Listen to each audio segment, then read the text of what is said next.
Charles Moore, I knew Margaret Thatcher slightly as my boss when I worked for her up until 1979 as leader of the opposition. I just knew her as the great leader who would swoop into our office from time to time, look over my shoulder and tell me to do something differently. You have got to know her in a way much more intimately and with so much wonderful richness of detail through her whole career, through your series of interviews with her. And this, your third volume, is really the afternoon, one might say, of her life from the 1987 election onwards, her heyday, privatization, Ronald Reagan, disarmament, the fall of the Berlin Wall, her Bruges speech, the stalking horse challenge to her by Anthony Mayer, and then, as it were, the downfall and her final years. You've done some amazing interviews and a huge amount of hard work and research. This must have been your life for the last few years, mustn't it? Well, I've always been a full-time journalist as well, so you could say I've been doing two full-time jobs at once, yes. Which causes some problems. But yes, and I got the invitation to do the book in 1997, and I agreed a contract in 1998, so it's been with me ever since then. And as each volume appeared, you of course get the run-up where you work very, very hard on it. The rule was that Mrs. Thatcher specified, which was quite right to specify, was that the book could not appear in her lifetime, and she would not be allowed to read it. And if she hadn't specified that, and if I hadn't insisted on it, then the work would have been unreliable because people would have felt, well, you know, she's trying to control it. But actually, that wasn't a problem at all. And so I didn't know what my deadline was because it was literally a deadline. It was her death. And I had to have the first volume ready for that, which was, she died in 2013. And then the subsequent volumes as fast as I sensibly could. Was she comfortable with the process as you proceeded, as you interviewed her and as you interviewed people whom she knew? Was she prickly about it? I would say she was uncomfortable with it because she didn't, in her view, an interview was what she'd always done on television with Robin Day or Yes. Brown Yes. Walden or something like that.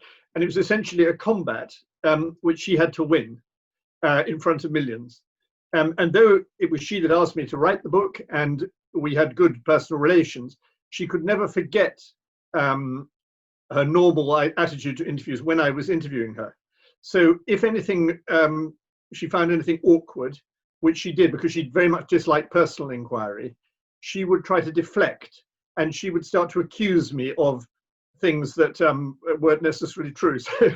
So she would say, you only say that because you're a socialist, or that sort of thing. And this was classic, you know, Thatcher technique, as on the Today programme or Panorama or whatever. And this could make her a frustrating historical witness because I don't think she had a strong sense of what historical evidence is. And therefore I had to sort of ride the waves of this type of behavior in order to try and get more out of her. I'm struck by that phrase. You don't think she had a strong sense of what historical evidence is. What do you mean by that? Well, I don't really think she's a scientist, of course, Mrs. Thatcher, and she was very proud of the fact that she was the first science degree prime minister. She claimed to be more proud of that than being the first woman prime minister, though I don't believe her. But I don't think she knew, so she knew what scientific evidence is, but I don't think she understood what historical evidence is, where you have to get all these different witnesses, both oral and written, and compare and contrast, and build up a picture over time. And you have to try and understand that the people you're writing about didn't know what was going to happen next, whereas you do know. So that you have to take hindsight out of the picture. And she just didn't have a feel for that, I think. She loved history. She had a great romantic idea about history, particularly the history of Britain. But she didn't like this type of stuff, and particularly when it applied to her, because, of course, her account of everything was a sort of a justification of her commitment and actions, as it usually is for people of greatness and great action. And she didn't. Could she ever get away from the justification and consent to live with you at least for a little while, an examined life? Did you ever sense that she was reflecting on things she had done wrong rather than simply defending what she'd done? In a funny way, I think she was doing that a lot. It's just that she didn't want to talk about it much. Yeah. So I think she did think that, for example, about the poll tax, and sort of edged towards saying something, but would never quite say, I got it wrong. I think she felt that about Europe, that she had not been alert early enough to the dangers to British sovereignty. So as she became more Eurosceptic, she felt that she'd, for example, shouldn't have signed the Single European Act. I think she felt regretful about some behavior towards some colleagues. And I think the biggest area of her regrets was personal. I think it was about family and the sacrifices that a public figure has to make in those, because of not being able to do enough for the family, and particularly, of course, a woman in that position, which at that time was unique. And that this was constantly preoccupying her, and it would come out in sort of side remarks, or obliquely, or in individual cases, rather than as some general statement.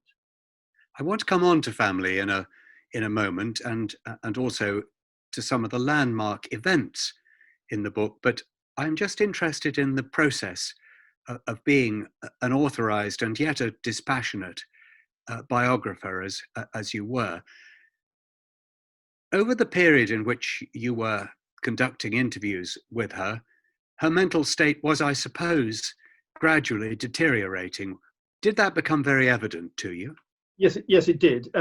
It deteriorated quite early in the process, and I was aware that from the start almost that things were going downhill a bit. So I did as many interviews and conversations with her as I could in the late 1990s and early 21st century. And by, I think, probably 2003 or 2002, I realized that it was no longer fair to subject her to formal interviews because she simply couldn't remember properly. And if you challenged her on something, she'd just get in a muddle. So what I did instead from then on until her death really was to take her out to lunch or have tea with her or something like that and chat.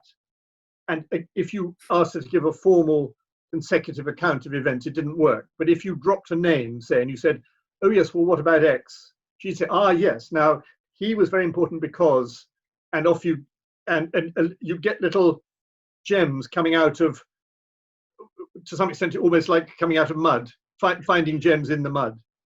Was she embarrassed, frustrated by her declining mental faculties?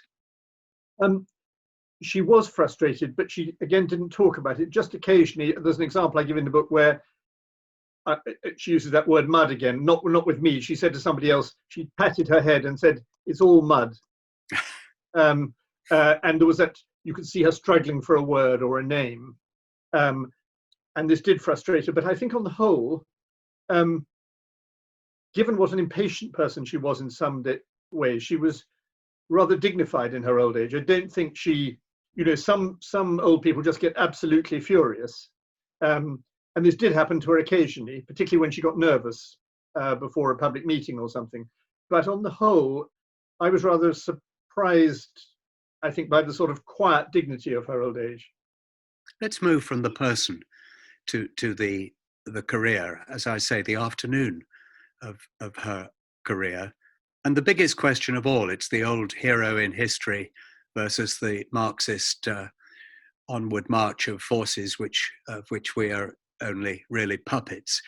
How much of what she did, how much of her achievement and her government's achievement in this third volume do you think was her personally and wouldn't have happened without her personally? And how much of it was the onward march of the machine? Well, I think more than any other British Prime Minister since the war, she is the person who made the difference. Churchill being the obvious example of making the difference in war. Obviously, these great forces were going forward, none greater than the collapse of Soviet communism. But she understood that particular issue very well. And I think you could take about three things where she did make all the difference. She made all the difference for ill in the relations with senior colleagues, which was in the end brought about her fall to a very large degree, and where I would say she was more at fault than her colleagues in treating them badly. She made a massive difference in the end of the Cold War, far more than any other Western politician except for Ronald Reagan, because she had reached out to Gorbachev so early on, and at the same time had supported liberation movements in Poland and so on. And so she rode both horses very well with that. That really did make a difference.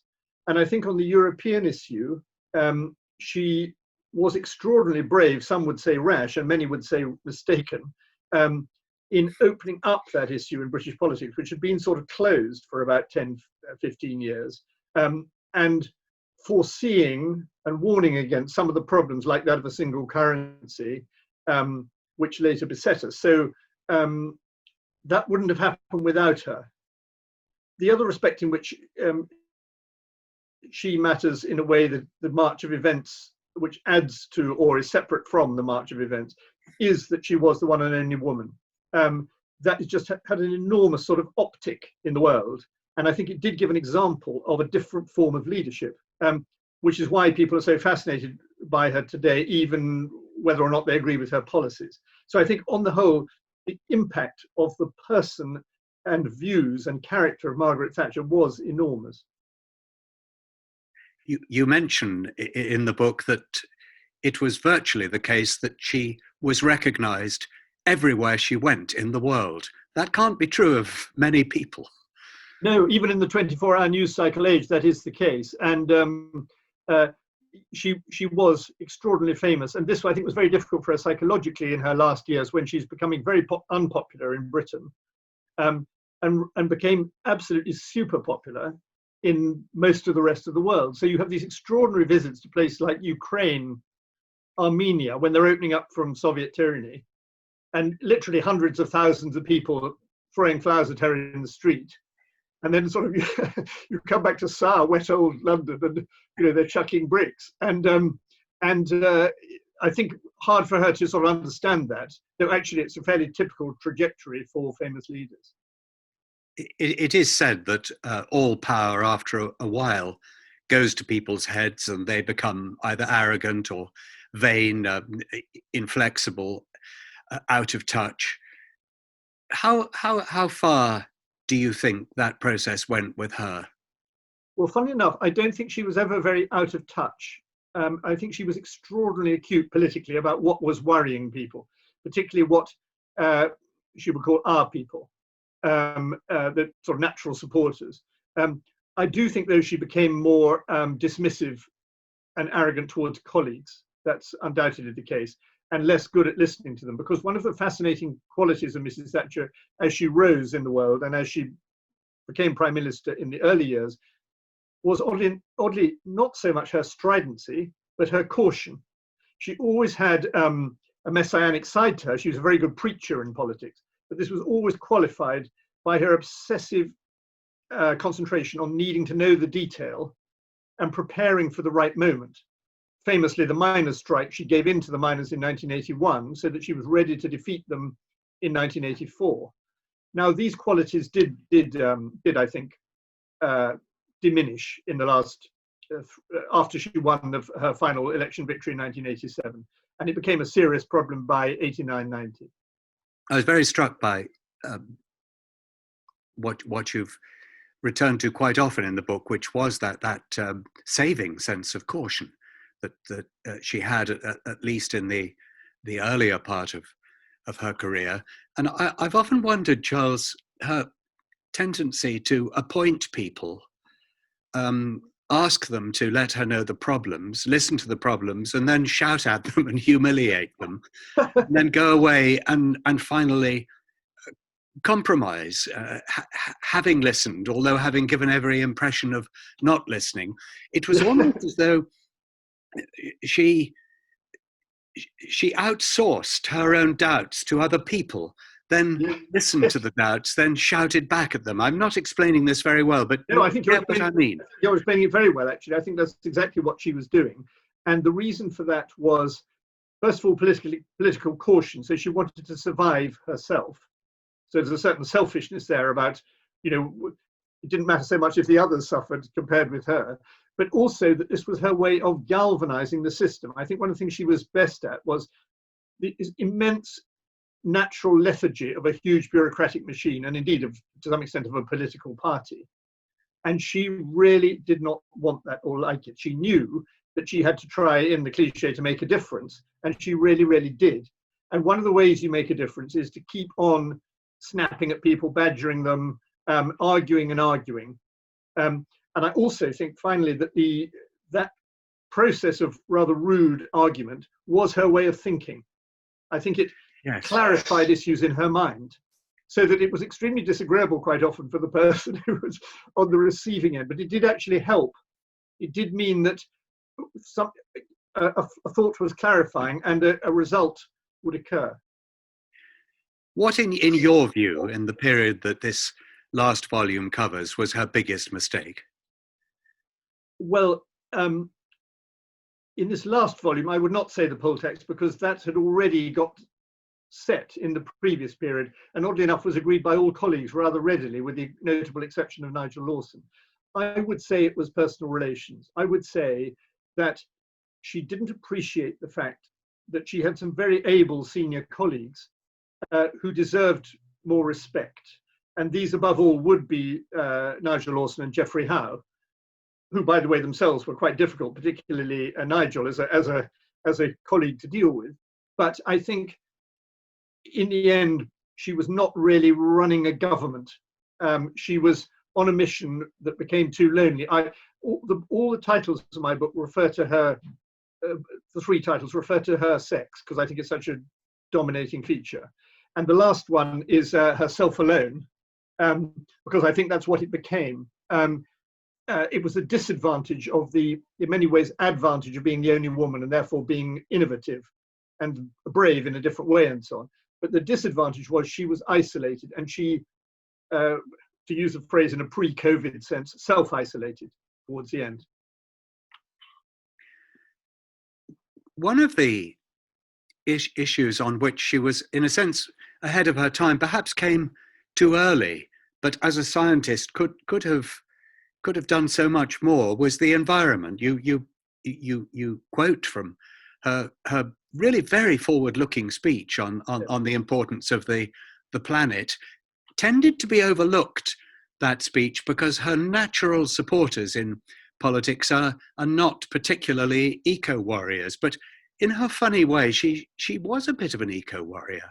No, she was. She really was. And I think it's to her credit, it always was to her credit, that she would, even late in career, would embrace a new idea. She'd get excited by something, because she did have a sense of curiosity.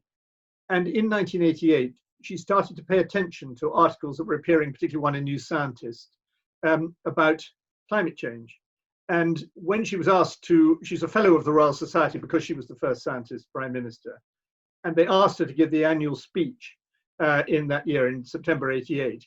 And she read up tremendously for it, threw aside all the drafts on other subjects that civil servants had given her, which she thought tedious, and launched into what is the classic exposition, both of the scientific theory of climate change and of how best to deal with it in terms of an international governance system and so on.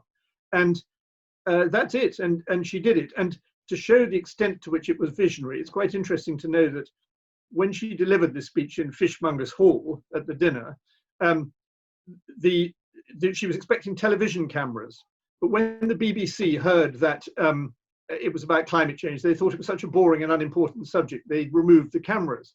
And so poor Mrs. Thatcher had to read her speech by flickering candles, because there was no electricity. That's how the dinner goes.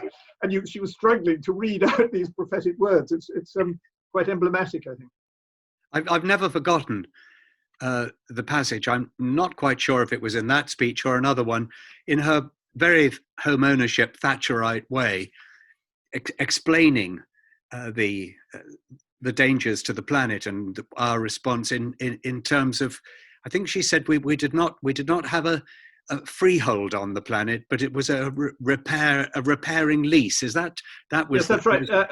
Yes, a full repairing lease. a full repairing lease? Right. Yeah. That I think was in one of her later. She did Yes. 3 big speeches on this, but yes, absolutely. And this would be a classic piece of Thatcher, as you say, using a sort of homely metaphor to make a big point. Was there anybody in this part of her career whom she completely trusted? I think she completely trusted in this last period quite a few of her advisors, of course, famously Alan Walters, who had to resign because of the Nigel Lawson resignation. And she completely trusted Nick Ridley, but he was probably the only one in her cabinet by that stage whom she did trust.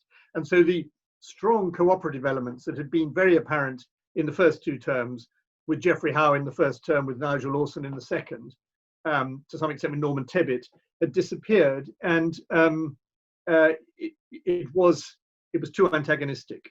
I should say, in fairness to her, that of course they were fed up. I mean, with the normal ambition of politicians, which is in itself fair enough, they were trying to get rid of her. I mean, I don't think one should think that she just provoked them beyond all reason for out of the blue. They undoubtedly did want her to go, most of them, because they felt it was their time to have some fun in the sun. Was Dennis an important political influence on her at this time? I think Dennis was important, first of all, because he was completely trusted, of course. She always felt that his advice was for her own good only, and that, of course, he wouldn't blab. Also because he's a very intelligent man, Dennis, but completely not a creature of any government machine in any way. So his saloon bar talk was also accompanied by a sharp intelligence. So in a way, he could give her a sort of popular view of things, which was not foolish, it was shrewd. And she understood that. And I think he understood that. And I think he was quite sparing about when he did advise her. So he'd advise her about business, but there'd be whole areas he wouldn't intrude on. It's important to note that to the day, the 10th anniversary of her time in office, May 89, he advised her to leave. And this was very wise of him. She'd done enough, she'd done incredibly well. She was quit at the top, was his line. She pretended that she was agreeing with him and said that she'd sorted out, but soon started to say things like, "I don't think the Queen would like me to go now." That's those sort of things that people say, which are not true. And she missed the moment. And so, of course, she was pushed out, which was tragic for her. Over these 3 volumes, you've given us some surprising, almost startling insights into her relationship with Dennis, his disappearance to South Africa, when you say it wasn't entirely clear that he was ever going to come back again. Was it a more up and down relationship than we have understood? Yes, the South African disappearance was in 1964, and I think they were both feeling the pressure of being far too busy, young children, all that sort of thing, very tired. And I think he thought, gosh, do I want to be married to this, career crazy woman that is just too much? And everything else was too much. He had business troubles. He told me he was drinking too much at the time and so on. And so I think he sort of desperately needed a break. He wasn't leaving her, but it was a possibility that he would leave her. That was the best way to put it. And she got pneumonia because she was so worried about it. He came back and he put everything into it, and it worked. And I think it was particularly rewarding for him that, of course, that she did win. And he believed very much in her and her ideas. And it was in that sense marvelous to be the Prime Minister's spouse. And at first he enjoyed it for all the sort of reasons one might expect. But then it became too much, too tiring. And he felt that she was declining in some way, or losing her grip, or getting too tetchy. The relationship worked because they weren't together all the time. They were totally trusting, but they weren't fantastically close at all points. And he very much had his own life where he was playing golf and getting on with his business interests and that sort of thing. And he had what he called his chummos, who were not generally terribly welcome in Number 10. And I think that was all helpful. The only sad bit, I would say, is that in their different ways, they both had difficulties as parents. And we know that Margaret felt guilty about, and she would say this to me, about care of her children, which she did certainly work at very hard, but which was obviously did suffer because of working so hard. And it's also true that Dennis, particularly of young children, was not very interested in them and tended to delegate all that in a way that was much more common then than now for a father. And so I think there was a sort of problem there at the heart of, not of the marriage, but of the parenting. They don't, Charles, if I may speak directly. The two children, Carol and Mark, don't emerge with enormous credit from this third volume. Well, the lives of the children of very famous, powerful people are very difficult and strange, and the history of these things is sad. And I feel, in defence of Mrs. Thatcher, people always say, "Was she a good mother?" But people never say, "Was Churchill a good father?" It's said thought to be a particular mother issue, and I understand why people say that. But all but one of Winston Churchill's children was an alcoholic, I think. I'm afraid this does tend to go with the territory. An additional problem was that from birth, so long before Mrs. Thatcher was famous, Mark and Carol, who were twins, didn't get on with one another. And it's famous for twins that either they do or they don't. Mostly they do, but when they don't, my goodness, it's a problem. There's a very sad moment in the book where you say that she would, Mrs. Thatcher would, we're both calling her Mrs. Thatcher, but I'll never get away from it. I think Mrs. Thatcher would be expecting a visit from Carol, who was saying that she was coming, and Mrs. Thatcher would wait looking out of the window, and Carol wouldn't come. Yes, that is right. I think it's well known that there were difficulties with Mark.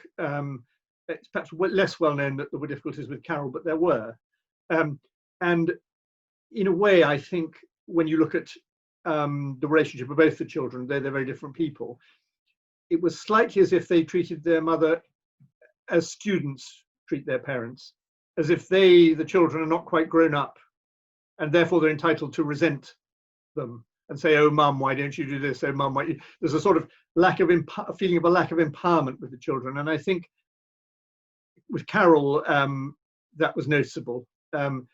Wanting to live an independent life and yet not quite being able to get on an even keel about that. And she wasn't very dependable about things like when to appear on the scene.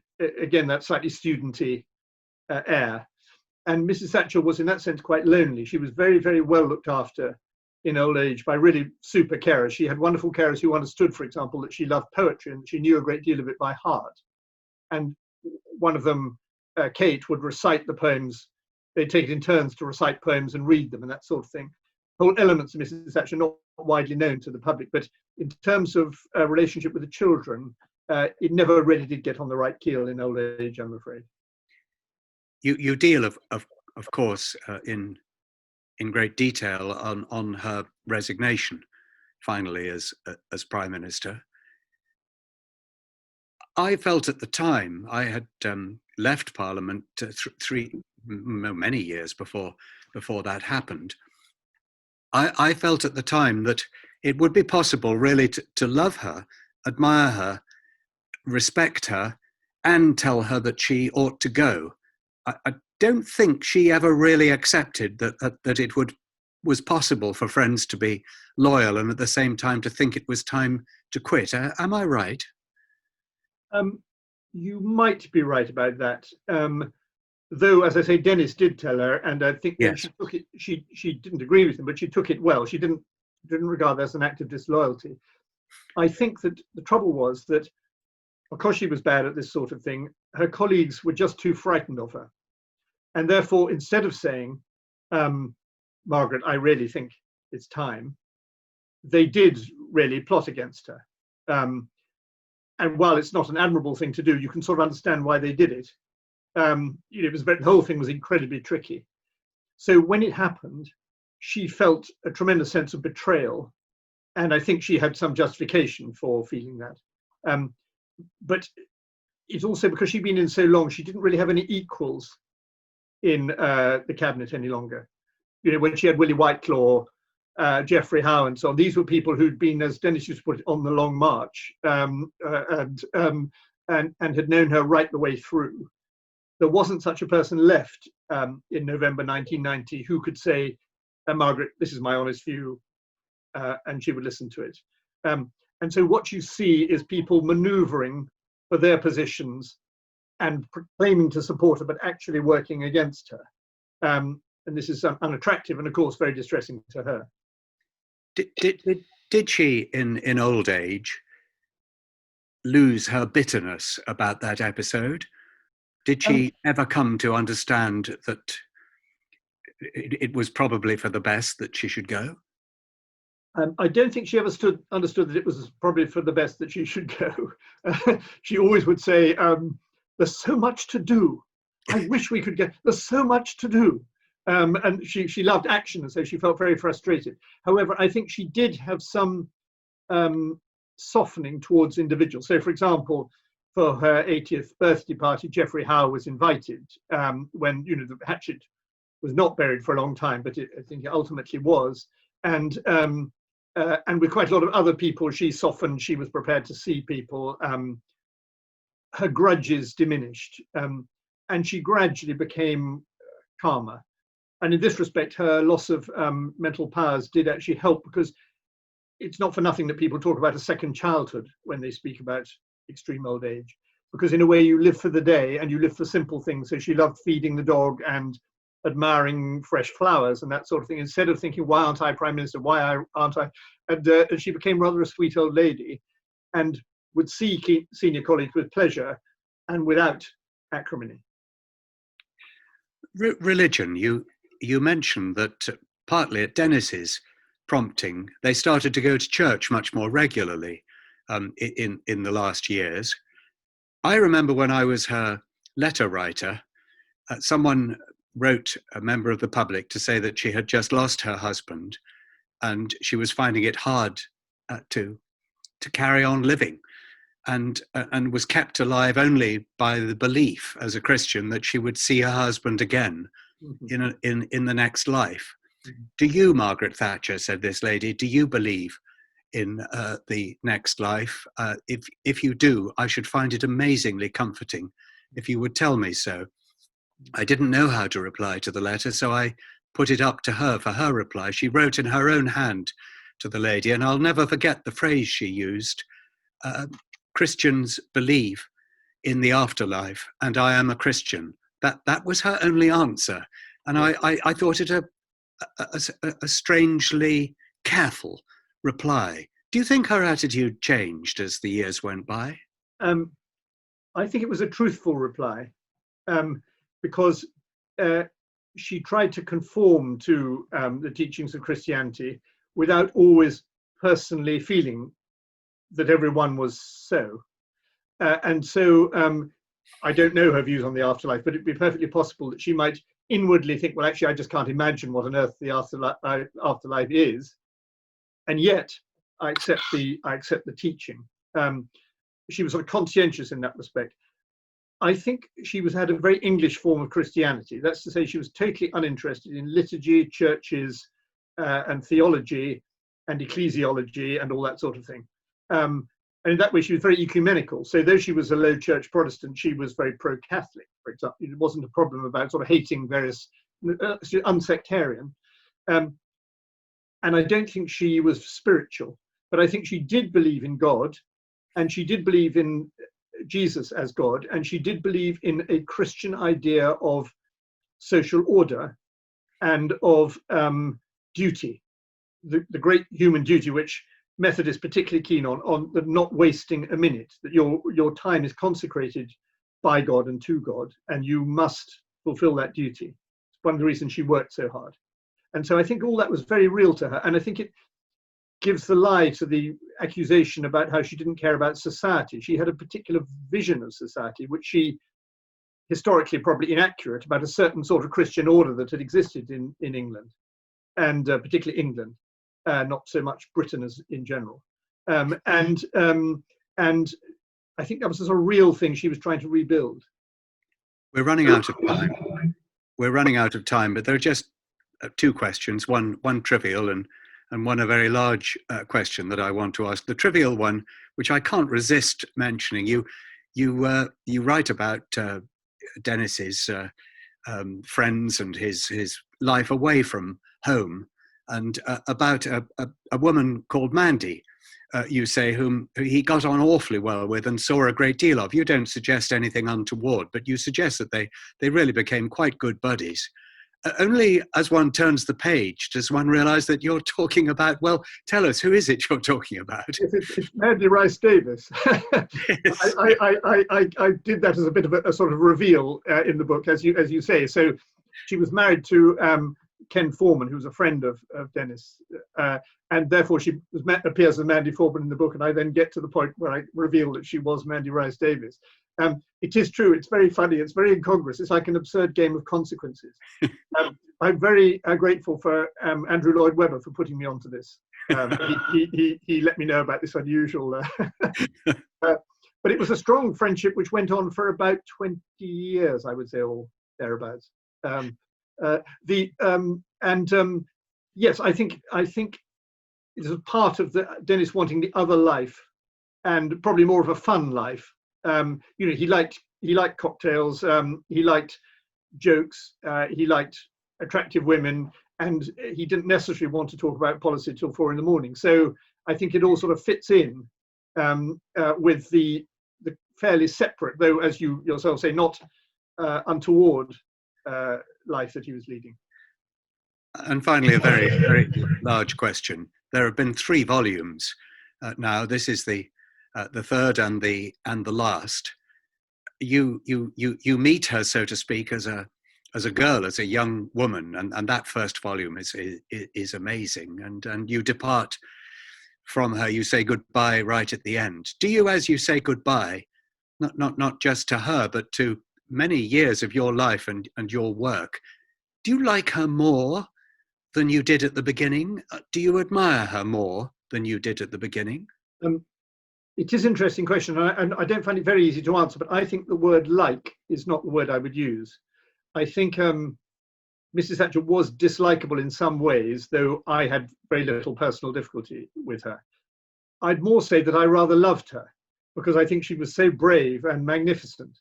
So though it would have been a nightmare being with her a lot of the time, and in that sense I might have disliked it quite a lot, I think it was a sort of magnificent, she was a magnificent person, and unique is a much overused word, but so correct about her. And I think what I really understood much better through all these years, you come back sometimes to a very obvious point, but you see the depth of it, that because she was the first and only woman, it really was extraordinarily different and extraordinarily difficult. The things she had to overcome were just stupefying. And when you think of the devotion she gave to overcoming them, it's very, very remarkable. So I would always sort of tend to say, oh, what a nightmare she could be. But I also say, good for her, how extraordinary. This will be the definitive work on Margaret Thatcher. No one else will ever write anything as complete or as balanced or as fascinating as these 3 volumes. You are and will remain the historian of Margaret Thatcher, and yours will be the received history of her life and career. Do you feel very proud of that? Well, I feel very proud that you say it, Matthew. Thank you. Charles Moore, thanks very much for talking to us. Thanks very much. Lovely.